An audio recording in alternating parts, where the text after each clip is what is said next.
Hello friends, చూసారా? ఇది తోటకూర. ఇదనమాట పెరుగు పచ్చడి అంటాం. తోటకూర వేస్తాం అంతే. మళ్ళీ పులుసులను తోటకూర వేస్తాం.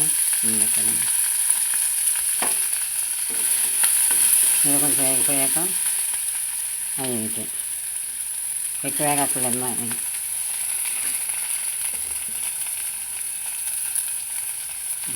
వేసాను కదా, పసుపు ఇందులో కాకుండా అందులో వేసాను మధ్య. చూడండి, ఇది తయారు చేసి పెట్టుకున్నాను. ఇది అల్లం వెల్లుల్లి. ఇది చాలా టేస్ట్గా ఉంటుంది. తోటకూర చచ్చిపోయింది వర్షానికి, కొద్దిగా అలాగలా దొరికింది.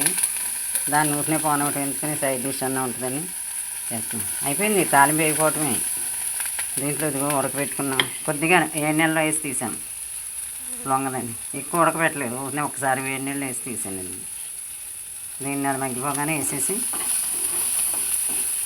ఈ పెరుగులో వేసేయటం. ఇది చిన్న ప్రాసెస్, కమ్మగా ఉంటుంది,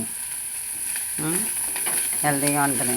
పెరుగు తీసుకునే వాళ్ళకి పెరుగు వద్దంటారేమో, కానీ ఇది మాత్రం అందరూ కావాలంటే. తాలింపులు ఏముంది, మినపప్పు, మెంతులు, మినపప్పు, ఆవాలు, జీలకర్ర, పచ్చిమిరపకాయ, కరివేపాకు, ఎండుమిరపకాయ. ఇది కూడా వేసేట్టు ఉంటాను. తోటకూర ఇది లొంగిపోయింది ఆల్రెడీ, కొంచెం ఒక పొంగు వచ్చేటప్పటికి. ఇంకేముంది, అంతే. ఇవి చిట్టి వంటలు అన్నమాట. పిల్లలకి, ఒక్కొక్కళ్ళు ఉన్న వాళ్ళకి హెల్తీగా, అంటే కారాలు అవి లేకుండా, మసాలాలు లేకుండా ఆరోగ్యంగా. ఏమైనా వేరే ఆ కూరలు తిన్నా కానీ పక్కన ఇది ఉంటే చాలా బాగుంటుంది. చూడటానికే బాగుంటుంది కదా, ఎంతో కాదు, కొద్దిగానే. చూడండి, ఇదిగో ఈ పెరుగులో, పెరుగు అంటే పెరుగు కాదు, పెరుగులో కొద్దిగా వాటర్ వేసాను. ఇది చల్లారేక కానీ అది వేయకూడదు, దాంట్లో కలపకూడదు.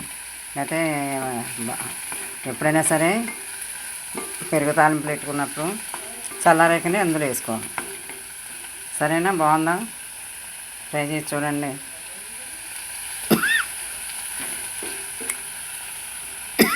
ఉంటానైతే. మా వంటలను అందరూ ఆదరిస్తున్నారు, గుట్లకి ఇది వస్తుంది. అందరికీ థ్యాంక్స్ అండి. ఉంటాను.